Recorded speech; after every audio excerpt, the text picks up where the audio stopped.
दोस्तों नमस्कार। Learning by AP sir YouTube channel में आपका स्वागत है। काफ़ी दिनों से करंट अफेयर्स के वीडियो व अन्य कोई वीडियो यूट्यूब चैनल पे आपको नहीं मिल रहे थे। उस समय हमने आपको रीज़न नहीं बताया था, लेकिन कुछ अत्यधिक व्यस्तता थी। उसका एक ही रीज़न था कि 17 जुलाई स्टार्टिंग में ही पीसीएस 2018 का इंटरव्यू लगा हुआ था। इस वजह से वीडियो नहीं बना पा रहे थे, लेकिन अब आगे कंटिन्यू आपको वीडियो करंट अफेयर्स के मिलेंगे। कोशिश होगी जो पीछे छूट गए हैं उसको भी कवर करें। तो सबसे पहले कुछ एक्सपीरियंस आपसे इंटरव्यू का व पूछे गए क्वेश्चन शेयर करना चाहेंगे। तो ये डॉक्टर किशन सिंह साग का बोर्ड था और लगभग 11 बजे इंटरव्यू स्टार्ट हुआ।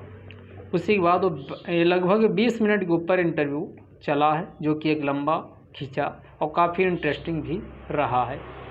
मेरा ऑप्शनल PSIR राजनीतिक विज्ञान व अंतर्राष्ट्रीय संबंध था। तो सबसे पहले जब इंटरव्यू के लिए रूम में एंट्री मारे तो चेयरमैन ने सबसे पहले अभिवादन करके बैठे। उसके बाद क्वेश्चन चेयरमैन साहब ने पूछना शुरू किया। पहला यही एक बेसिक इंट्रोडक्शन उन्होंने पूछा कि आपने स्नातक किस वर्ष में किया है। उसके बाद पूछे कि स्नातक में सब्जेक्ट आपके क्या रहे हैं। उसी के बाद फिर इंटरव्यू शुरू हो गया। उनमें से पहला क्वेश्चन जो पूछा गया, उन्होंने हिंदी साहित्य से क्वेश्चन पूछा कि हिंदी साहित्य की ऐसी कौन सी रचना है जो वर्तमान की समस्याओं से मेल खाती है। यानी उस समय भी वो समस्याएं थी और आज भी समस्याएं हैं। उसके बाद इसका जवाब जब गोदान दिए तो उस पर कई क्रॉस क्वेश्चन हुए। कुछ क्वेश्चन पूछे गए कि गोदान में होरी की स्थिति जो उस समय थी, क्या आज भी आप ऐसी स्थिति देख पाते हैं। अगर आप एज ए प्रशासक गोदान का मूल्यांकन करने के लिए कहा जाए तो आज के समय में गोदान के पात्र होरी किस रूप में प्रासंगिक हैं, ये क्वेश्चन पूछा गया। गोदान के प्रमुख पात्र पूछे गए। इसके बाद गोदान से क्या सीख लेकर प्रशासन में बदलाव लाया जा सकता है, ये पूछा गया। ये सारा कुछ चल ही रहा था। चूँकि वंचित वर्ग समाज के दलित वर्ग की बात हो रही थी, उन्होंने इंग्लिश लिटरेचर से मर्सी नामक पोएम से कुछ पंक्तियाँ उठाई चेयरमैन साहब ने। और मर्सी पोएम की कुछ पंक्तियों के बारे में उन्होंने कहा कि मर्सी से आप क्या समझते हैं और ये मर्सी किन के लिए अनिवार्य है। क्या ये वंचित वर्ग के लिए केवल होना चाहिए या SC ST के लिए होना चाहिए या अन्य, इसका वर्ग से कोई संबंध नहीं है।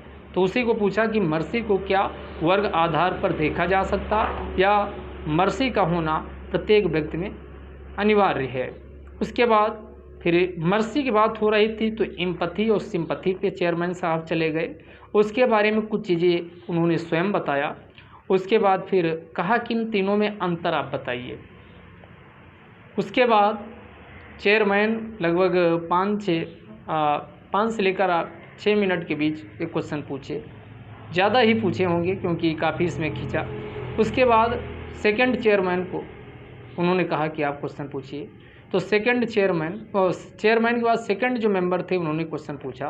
उनका पहला क्वेश्चन था कि पोस्ट प्रेफरेंस में आपने डिप्टी SP को दूसरे स्थान पे क्यों नहीं रखा है। शुरू के पहले पोस्ट प्रेफरेंस के बारे में कहा कि पोस्ट प्रेफरेंस बताइए। उसके बाद कहा कि पोस्ट प्रेफरेंस में डिप्टी SP को आपने दूसरे स्थान पे क्यों नहीं रखा। फिर अगला उन्हीं दूसरे मेंबर का क्वेश्चन था कि संविधान का कौन सा ऐसा संशोधन है जो पूरे संविधान को बदल करके रख दिया।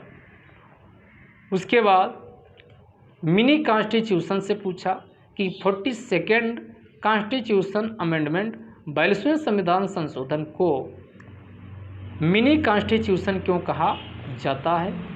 उसके बाद सेकंड मेंबर ने ही मौलिक कर्तव्य में चले गए। पूछा कि ऐसा कौन सा है जो मौलिक कर्तव्य में सबसे बाद में शामिल किया गया। फिर उस पर 3-4 उन्होंने क्रॉस क्वेश्चन किया कि इसे जो मौलिक कर्तव्य में है क्या केवल अभिभावक माता पिता शब्द का प्रयोग किया गया या फिर अभिभावक, उस पर क्वेश्चन गए पूछा।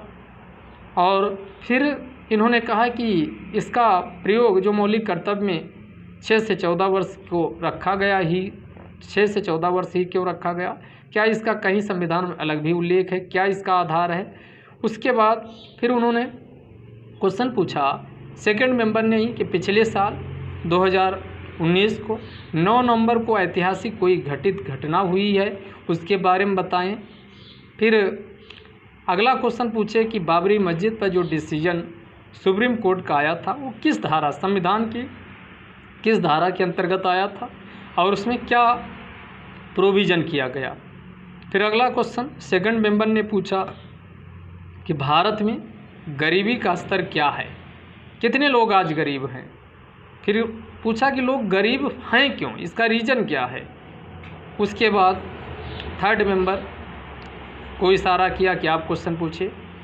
थर्ड मेंबर ने क्वेश्चन पूछा, उनका पहला क्वेश्चन था कि ऐसे संविधान के कौन से प्रावधान हैं जो केंद्र को अधिक शक्तियां प्रदान करते।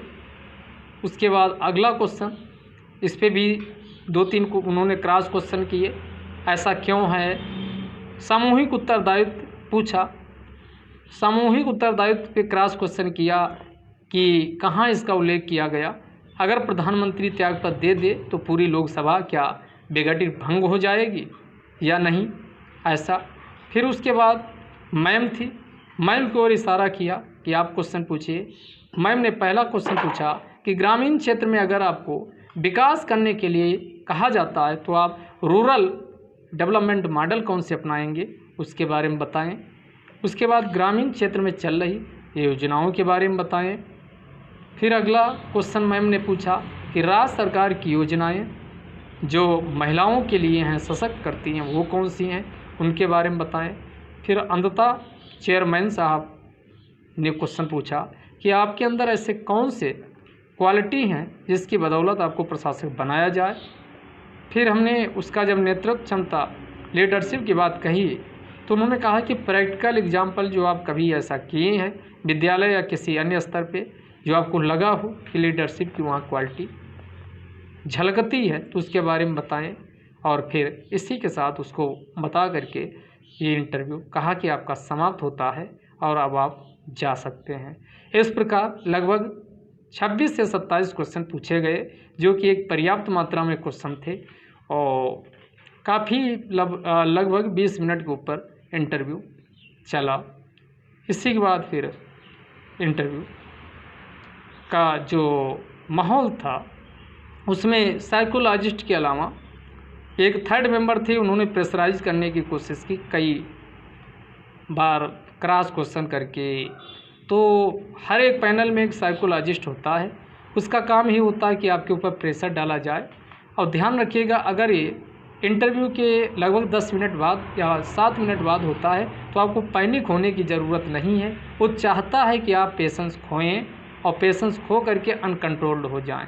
तो ऐसी स्थिति में आपको नेगेटिव कमेंट भी कर सकते हैं कि आप डरे हुए लग रहे हैं, आपकी बॉडी लैंग्वेज और आप जो बोल रहे हैं वो मैच नहीं कर रही है, या आप ऐसी बातें कर रहे हैं जैसे लग रहा कि आप रट के आए हैं। तो ऐसे नेगेटिव कमेंट एक साइकोलॉजिस्ट करता है, वो हमेशा उसकी नज़र आपके पास होती है।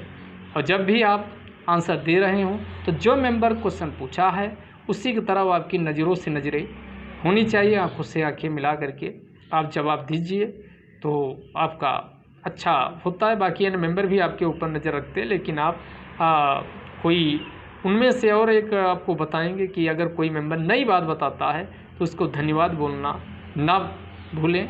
ज़रूर उसको आप धन्यवाद सर, अच्छी कोई चीज़ बताते हैं। क्योंकि कई बार पैनल में होता है कि जैसे हमसे भी बताए थे कि पिछले 9 नवंबर को ऐतिहासिक घटना घटित हुई, उसके बारे में बोले कि आप ऐसा जानते हो तो इसके बारे में बता करके मेरा भी ज्ञानवर्धन कीजिए। तो ऐसी चीज़ें वो पूछते हैं। तो नॉर्मली बाकी साइकोलॉजिस्ट के अलावा काफ़ी कोऑपरेटिव बोर्ड होता है, तो उसमें आपको बहुत ज़्यादा पैनिक होने की ज़रूरत नहीं है। धन्यवाद। कल से आपको रेगुलर करंट अफेयर्स मिलता रहेगा।